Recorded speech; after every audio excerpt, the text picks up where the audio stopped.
개인이든 가정이든 사회든 국가든 그게 부패하고 망하는 그 이유는 겉으로 보면 여러 가지가 있을 수 있겠지만 그 근원을 거슬러 올라가면 결국은 한 가지로 귀결됩니다. 그것은 바로 죄입니다. 성경은 죄의 싹은 아마도 사망일걸 하고 말을 흐리지 않습니다. 성경은 죄의 싹은 사망이다 라고 분명하고 단호하게 선언합니다. 감기같이 그 흔한 질병조차도 원인이 1000가지가 넘는다고 해요. 그러나 영원히 죽고 사는 이 영생의 문제는 결국 죄의 문제와 직결이 됩니다. 이것이 복음의 메시지입니다. 죄의 싹은 사망이다라는 엄숙한 성경의 선언 앞에서 바로 제가 그 죄인입니다 라고 깨달을 줄 아는 자가 바로 은혜 중에 은혜입니다. 자신의 죄와 허물을 어떤 수를 써서라도 덮어버리고 없다고 하고 없는 척하고 나는 죄 문제 따위는 신경 쓸 필요가 없어라고 말하는 사람은 참된 영생의 길을 결코 얻지 못합니다. 자신이 죄인임을 고백하고 내 죄를 자백하고 그 죄를 애통해하고 죄를 미워하고 싫어하고 바로 구원의 주 예수 그리스도 앞으로 달려나오는 그 사람이 참으로 영원한 생명의 길을 얻을 수가 있습니다. 2차 대전 때 나치 독일이 우리가 잘 아시지만 600만 명의 그 유대인을 학살했습니다. 인류 역사상 가장 잔혹한 학살 중에 하나죠. 그런데 그때 그 나치 독일 군인들이 그 학살을 하는 그 일을 수행하는 데 있어서 가장 장애물이 그들의 양심이었다고 해요. 양심. 아무리 잔악한 사람이라도 사람을 죽이는 것은 결코 쉽게 할 수 있는 일이 아니거든요. 위에서 시킨다고 하지만 막상 그 일을 실행하는 사람 입장에서는 결코 쉬운 일이 아닙니다. 그래서 나치 당국은 고도의 심리 전술을 이제 펼쳤습니다. 그게 뭐냐면 그 600만 명을 학살하기까지 이제 그 포로 수용소에 그들을 가뒀잖아요. 근데 그 수용소가 한두 개가 아닙니다. 정말 수십 개, 수백 개가 되는데 그 큰 데는 막 1000명이 넘는 그 이제 포로들을 그 수용 그 동에 가두고 거기서 이제 그 학대하고 고문하고 이제 그 학살을 했는데 거기에다가 무슨 일을 했냐면 바로 죽이기 전에 그 한 1000명 넘는 그 한동 그 건물에 화장실을 딱 하나만 짓는 거예요. 화장실을. 여러분 하루에 화장실 몇 번 이용합니까? 그 많은 인원이 하나뿐인 화장실을 갈 때 얼마나 그게 힘들겠습니까? 근데 딱 한 사람이 하루에 2번만 허용이 되고 한 번에 10분이 넘으면 안 돼요. 강제로 끌어냅니다. 그러면 어떤 일이 일어날까요? 그 참혹한 지옥 같은 상황에서 생존한 레빈스카라는 사람이 쓴 그 책에 보면 그 절망적인 상황이 이렇게 묘사되고 있습니다.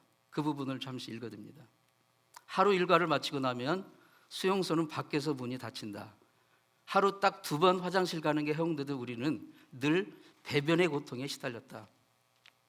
그래서 우리가 먹는 식기 깡통에다가 배설하기 시작했다. 아침에 자고 나면 우리 주변에는 우리가 배설해 놓은 배설물로 넘쳐났다. 목욕은커녕 세수도 할 수 없으니 우리는 모두 자연히 우리 자신의 배설물로 더럽혀지기 시작했다.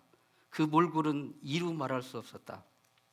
그러나 독일 군인들은 칼같이 바지를 다려입고 흰 장갑을 끼고 반짝반짝 닦은 군화를 신고 우리 앞에 나타났다.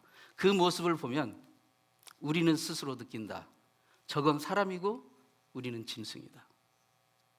한 독일 군사가 장교에게 물었다. 어차피 죽일 사람들인데 왜 이렇게까지 하면서 죽이냐고.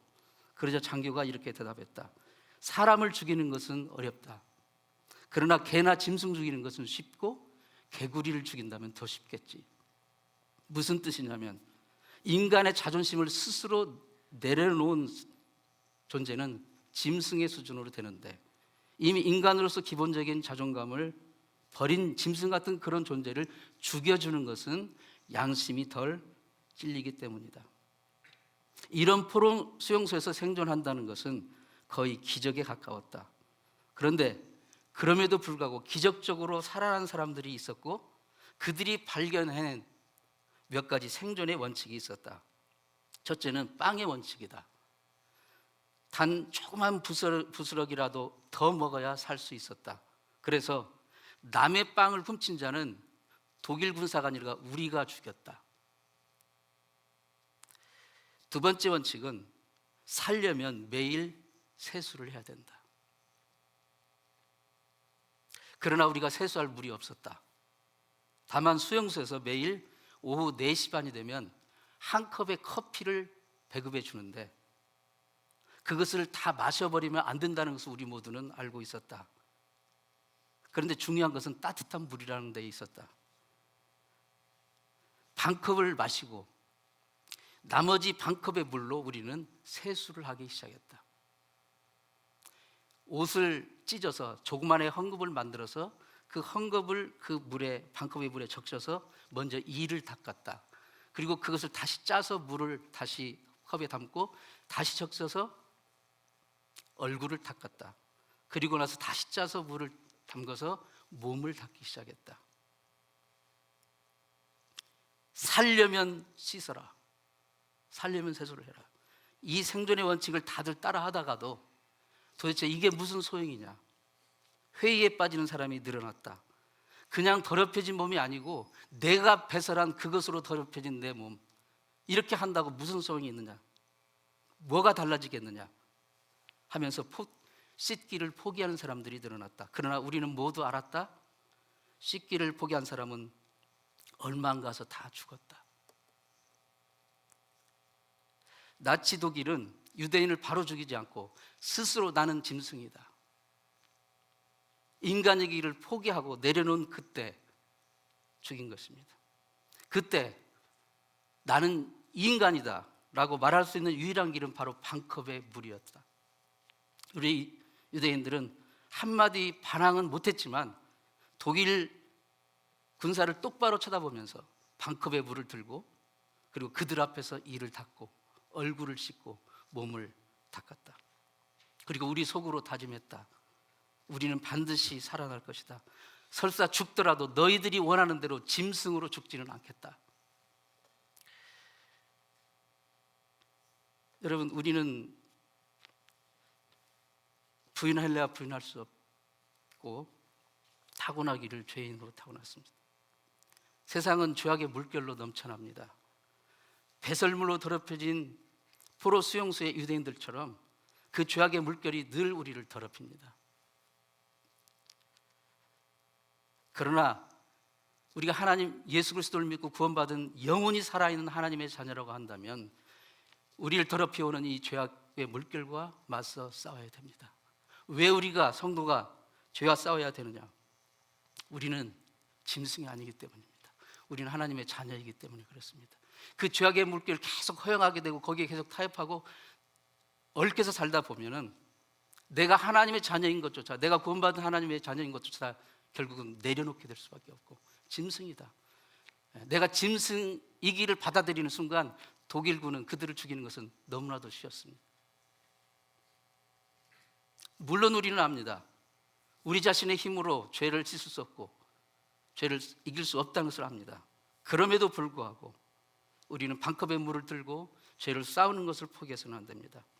죄악에서 진창 같이 뒹구는 사람은 죄가 얼마나 더러운지, 죄가 얼마나 무서운지, 죄가 얼마나 하나님이 싫어하시는지, 죄가 얼마나 절망스러운 것인지 모른다면 우리의 구세주 예수 그리스도가 얼마나 필요한지를 깨닫지 못하는 것입니다. 신앙은 그래서 싸움입니다. 주먹 휘두르는 싸움, 멱살 잡고 때리는 싸움이 아니라, 육체의 싸움이 아니라 영적인 싸움이고 영혼의 싸움이고 죄와의 싸움입니다. 그게 살아있는 하나님의 자녀입니다. 우리가 천국에 가는 순간까지 육신을 입고 이 땅에 살아있는 동안에는 구원받았어도 죄악의 물결이 여전히 우리를 더럽혀 물결이 넘쳐나고 있습니다. 그래서 히브리서 12장 4절에 이렇게 절절한 절규를 합니다. 너희가 죄와 싸우되 아직도 피 흘리기까지는 대항치 못하고 있구나. 이 말씀을 우리는 책집 삼아 오늘도 하나님의 형상으로 창조된 하나님의 자녀임을 포기하게 내려놓게 만드는 그 죄악의 물결과 대항하여 싸우기를 멈추지 말아야 되는 것입니다. 아동 심리학자들의 연구에 의하면요, 아기들이 태어난 지 8일 정도가 되면 그때부터 엄마에게 대항하고 고집 피우고 그 반항하는 특성이 드러난다고 합니다. 그게 바로 인간의 죄성이라는 거죠. 예.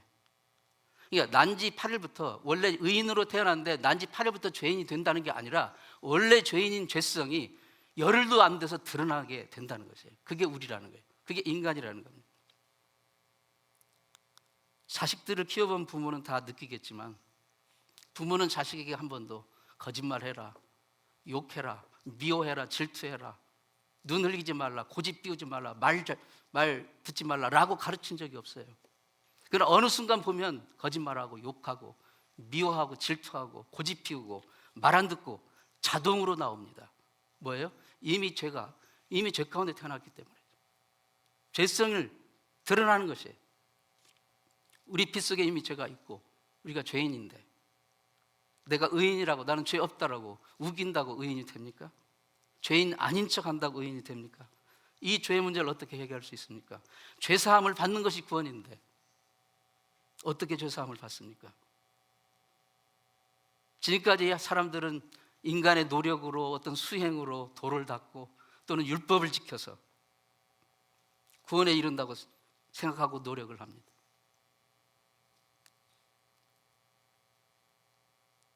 만일 인간이 율법을 지킴으로 구원을 얻는다고 한다면 하나님은 우리의 진정한 사랑의 아버지일 수가 없습니다.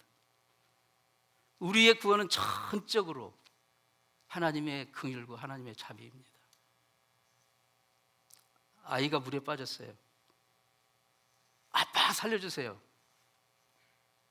아빠가 그것을 보고 에이, 찬스다, 기회다, 이놈 내가 좀 버릇 좀 갖춰야 되겠다. 다른 때는 아무리 말해도 안 되는데 지금이 기회다라고 하면서 그 10계명을 써가지고 보여주면서 너 이거 지키면 살려주고 안 지키면 안 살려줄 거야. 지킬래 안 지킬래? 그렇게 말할 아버지가 어디 있습니까?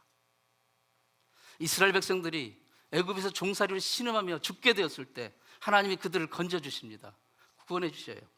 그런데 그들이 애굽에 있을 때 하나님의 율법과 10계명을 잘 지켰기 때문에 그들을 구원해 주신 겁니까? 율법에 있을 때는 10계명조차 율법조차 주지 않았어요. 하나님이 그들을 구원하신 것은 저들의 그 통곡 소리가 성경에 보면 하늘에 사무쳤다고 그랬어요. 그 소리를 듣고 하나님께서 일을 시작하십니다. 주변이 아무리 시끄럽고 어지러워도 부모는 자식이 보이고요, 부모는 자식의 소리가 들리는 거예요. 자식의 통곡 소리가 주변이 아무리 시끄럽고 어지러워도 들리는 게 부모의 사랑이에요. 하나님의 사랑입니다. 우리가 인간적으로 노력하고 애쓰고 율법을 지킨다고 구원 얻는다면 10계명과 율법은 애굽에 있을 때 이미 주어졌어야 돼요. 그리고 그들이 그걸 잘 지켰어야 돼요. 그게 아니에요. 출애굽한 후에 시내 산에서 그때서 율법이 주어진 것이. 예수를 나의 구주로 믿는 믿음으로 우리가 구원을 얻습니다. 예수 이름을 부르는 자는 구원을 얻으리라. 너무 심플해서 싱겁고 너무 믿겨지지 않습니까? 여러분, 자식이 살려달라고 하는데 돈 받고 살려주는 부모가 있습니까? 자식이 말 잘 들으면 밥 주고 말 안 들으면 굶깁니까? 자식이 공부 잘하면 옷 입혀주고 공부 못하면 옷 벗깁니까? 자식이 말 잘 듣든 안 듣든 공부 잘하든 못하든 부모는 모든 것을 다하여 자식을 사랑합니다. 하나님의 사랑도 그렇습니다. 그러면 율법을 왜 주셨습니까? 율법으로는 죄를 깨닫게 하기 위해서 주셨어요. 여러분, 어디가 아파서 병원에 가시면 바로 치료에 들어갑니까? 아니에요. 아무리 아파도 진단을 먼저 해요. 어디가 아픈지 어떻게 아픈지 도대체 뭐가 문제인지 먼저 조사를 진단을 하고 나서 그 다음에 진단 결과를 가지고 치료를 시작하는 거예요. 그 진단을 하는 그 가장 대표적인 것이 엑스레이를 찍어보는 거예요. 어디가 아프다고 하는데 도대체 어디가 문제인지를 정확하게 알기 위해서는 엑스레이를 찍어야 돼요. 부러졌고 어디가 뭐 종기가 나고 그런 것들을 발견을 해내야, 진단을 해야 그 다음에 치료할 수 있지 않습니까? 엑스레이는 치료기구가 아니라 진단기구입니다. 엑스레이를 100번, 1000번 찍어도 병은 고쳐지지 않아요. 병을 밝혀줄 뿐이죠. 병이 어디 있는지 무엇인지를 보여주는 게 엑스레이지 병은 치료기구가 아니에요. 그것을 토대로 의사는 이제 어떻게 치료할지를 결정을 하는 거예요. 율법은 엑스레이와 같아요. 우리가 무엇이 문제인지, 어떤 죄가 있는지, 어떤 죄 가운데 우리가 매여 있는지 그것을 적나라하게 보여주는 것이 율법입니다.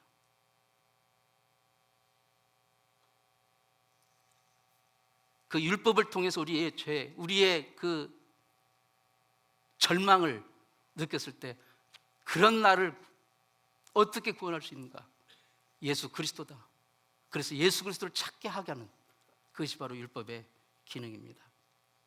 율법으로는 구원을 얻을 사람이 없습니다. 그러나 율법을 절대 우습게 여겨서는 안 됩니다. 정확한 엑스레이 진단이 있어야 병을 정확하게 치료할 수 있듯이 율법을 무시하고 율법이 없으면 내가 무슨 죄를 지었는지, 내가 어떤 죄인지, 내가 어떤 절망 가운데 있는지를 알 수가 없어요. 그러니까 그리스도의 필요성도 깨닫지 못하는 거예요. 그래서 예수님께서 오셔서 말씀하시기를 내가 율법을 없애려고 온 게 아니라 율법을 완성시키러 왔다. 율법을 통해서 자신의 절망을 깨닫고 자신의 죄됨을 깨닫고 이런 나를 구원할 예수 그리스도를 찾게 만드는, 바로 율법은 무학선생이라고 사도 바울은 설명하고 있어요. 우리가 무엇으로 구원을 얻습니까? 예수 그리스도의 십자가 보혈의 공로로 말미암아 우리가 구원을 얻습니다. 그건 전적으로 단 1%도 우리의 노력이 개입될 수가 없습니다. 이 죄의 문제는 어떻게 해결이 됩니까? 죄값을 반드시 치러야 하고, 그리고 죄 용서를, 죄 지은 사람이 용서를 받아야 해결이 되는 거예요. 내가 누군가에게 죄를 지었어요. 그럼 내가 죄인이잖아요. 이제 내가 죄인이기 때문에 이 죄값을 치러야 하고, 그리고 그 사람이 나를 용서해 줘야 이 죄 문제가 해결이 되는 거예요. 우리는 모두 하나님 앞에 죄인입니다.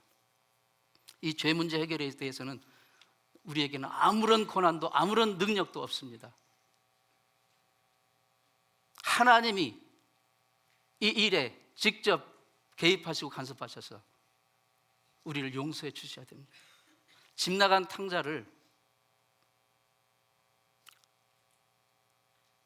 창자가 나중에서 결국 그 인생의 바닥에 진창에 떨어졌을 때 비로소 자기 죄를 깨닫고 그리고 집으로 돌아가기를 결심합니다. 그리고 집으로 돌아왔어요. 회개하고 집으로 돌아온 것은 정말 잘한 일이지만 그럼에도 불구하고 그것이 그를 구원한 게 아니에요. 아버지가 그를 용서해 주셨기 때문에, 받아주셨기 때문에 그가 구원받은 겁니다. 아무리 그가 회개하고 돌아왔어도 아버지가 그를 용서해 주지 않으면 그의 구원은 완성되는 게 아니에요. 우리의 구원은 창적으로 율법을 통해서 내가 처절한 죄인임을 깨닫고 내 스스로는 어찌할 수 없는 절망이라는 것을 고백하고, 그러면 이런 나를 어떻게 구원할 것인가? 예수 그리스도께 나가야 된다. 우리의 공로가 아닌 하나님 아버지께서, 우리가 죄값을 치러야 되는데 우리는 치를 능력도 없어요. 그래서 하나님이 본인이 스스로 아들을 보내서 죄값을 치르게 하시고 십자가에 달려 피 흘려 돌아가심으로써 치르게 하시고, 그리고 아버지께서 그 피를 보시고 우리를 용서하심으로써 우리의 죄 문제가 해결된 거예요. 그래서 오늘 본문 7절에서 사도 바울은 이렇게 선언합니다. 같이 한번 읽습니다. 시작. 우리가 그리스도 안에서 그의 은혜의 풍성함을 따라 그의 피로 말미암아 구속 곧 죄사함을 받았으니. 아멘. 우리를 향하신 그 풍성하신 용서의 은혜는 이 우주보다도 커서, 그 어떤 죄보다도 커서 그 십자가에 나타난 하나님의 사랑을 이겨낼 것이 없습니다. 그 모든 것을 덮을 수가 있는 것입니다.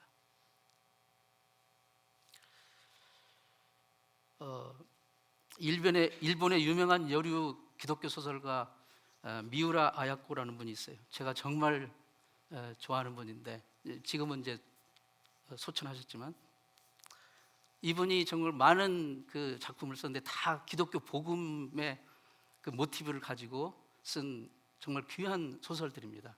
여러분 꼭 권합니다. 빙점이라든가 이제 오늘 소개하는 양치는 언덕, 이런 작품들 한번 꼭 읽어보세요. 오늘 그 양치는 언덕에 보면 이 소설인데요, 이게 하나님의 용서와 사랑을 이제 모티브로 한, 복음을 모티브로 한 그런 소설입니다. 거기 주인공이 나옴이라는 젊은 여성이에요. 근데 그 나옴이라는 여성 아버지는 교회 목사님이에요. 근데 이 나오미가 어느 날 동네 로이츠라는 청년과 눈이 맞았어요. 눈이 맞아갖고 그냥 부모를 다 버려버리고 도망가 버렸어요. 둘이 눈 맞아가지고. 그래서 부모 마음에 큰 상처를 줍니다. 부모 가슴에 대못을 박았어요. 그럼에도 불구하고 그들이 가서 잘 살면 좋은데 남편 로이츠는 술주정뱅이, 알코올 중독에다가 바람둥이에요. 천하의 바람둥이. 나오미는 이 남자를 도저히 견딜 수 없어요. 2년을 버티고 살다가 결국은 도망쳐 나왔어요. 근데 도망 나왔는데 어디 갈 데가 어디 있습니까? 부모 가슴에 못 박고 도망 나왔는데 갈 데가 없는 거예요. 그래도 친정집을 생각합니다. 근데 염치가 없는 거예요. 들어갈 염치가 없어요. 저 좋다고 도망칠 때는 언제고 이제 와서 아버지 저 왔어요 할 용기가 없어요. 차마 집에 들어가지 못하고 골목길을 쭉 배회합니다. 아버지 그 시선을 피해서. 어느 날 도저히 이제 견딜 수 없고 배고파서 밤이 늦었을 때 슬그머니 그 대문을 이렇게 건드려 봤어요. 그랬더니 문이 쓱 열리는 거예요. 자기 딸이 떠나간 후로 아버지는 한 번도 문을 잠그지 않았고 기다렸던 거예요. 와가지고 혹시 문이 잠겨 있으면 돌아갈까 봐 문을 못 잠그고 아버지는 기다리셨던 거예요. 이렇게 삐그덕 하는데 문이 탁 열리면서 한 발자국 들어가니까 그때 소리가 안에서 들립니다. 나오미 이제 오느냐? 아버지의 음성이었습니다. 찬송가 527장 어서 돌아오. 우리 주는 날마다 기다리신다오. 밤마다 문 열어놓고 마음 졸이시며 나간 자식 돌아오기를 기다리신다오. 라는 그 가사처럼 이 아버지는 그 딸을 기다렸던 거예요. 어쨌든 나오미는 이제 친정 생활을 시작했어요. 근데 조금 있다가 사위도 왔는데 폐병이 걸려가지고 돌아왔어요. 로이츠도 처가살이를 하는 거예요. 근데 나오미는 남편이 정말 미웠기 때문에 안 받아줘요. 그러자 친정 아버지 목사님이 얘야 그러면 못 쓴다. 불쌍한 사람을 그러면 못 쓴다. 네가 받아줘야 된다. 처갓집에서 요양 생활을 하는데 이 처갓집 식구들이 특히 목사님이 절대 이 로이츠 이 사위에게 강요하지 않아요. 교회 나오라고. 그러자 사위는 그게 오히려 더 감동을 받아요.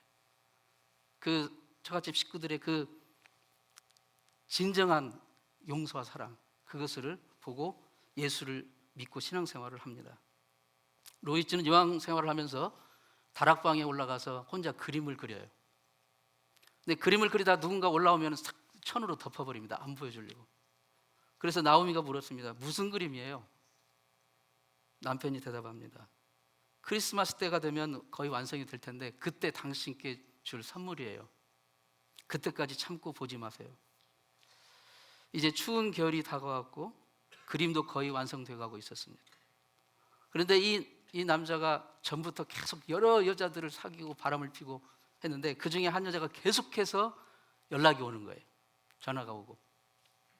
아무리 거절하게 하려 해도 계속해서 연락이 오니까 할 수 없이 가서 더 이상 연락하지 말라고 해서 하려고 만났어요.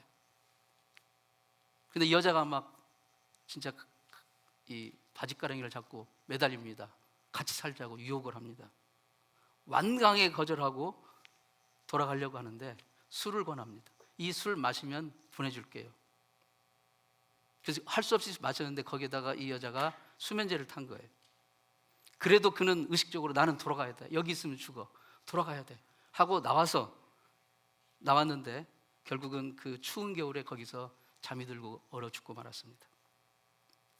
이 소설의 클라이막스는 나오미가 남편의 장례식을 마친 후에 다락방에 올라가서 남편이 그린 그림을 이제 열어보는 대목입니다. 그 그림은 십자가에 달려 피 흘리시는 예수님의 모습이었어요. 중요한 것은 바로 그 십자가 앞에 한 청년이 무릎을 꿇고 고개를 숙이고 손을 내밀어서 예수님의 그 못 박힌 발을 붙잡고 있는 모습이었어요. 그리고 그 손등 위로 예수님의 보혈의 그 피가 떨어지는 것이었습니다.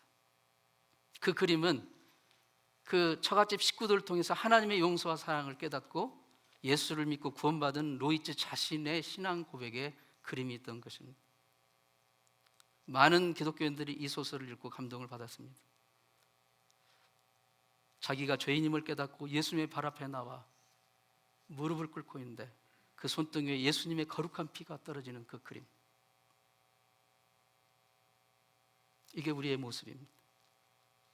누구든지 예수 십자가 앞에 나와 그 앞에 엎드려 그 발을 붙잡으면 그가 어떤 사람이든지 그가 어떤 죄와 허물이 있든지 주님의 용서를 받고 죄사함 받고 하나님의 자녀가 되고 천국의 백성이 되는 것을 믿을 수 있기를 바랍니다. 사랑하는 성도 여러분, 죄는 절대 얕잡아 봐서는 안 됩니다. 그 죄는 얼마나 힘이 있고 무서운지 하나님의 아들이라도 죽으셔야 했어요. 그 값을 치르려면.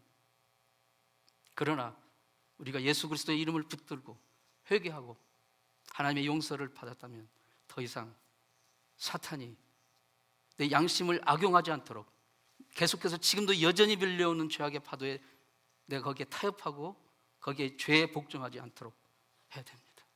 예수 그리스도의 십자가 보혈을 기억하십시오.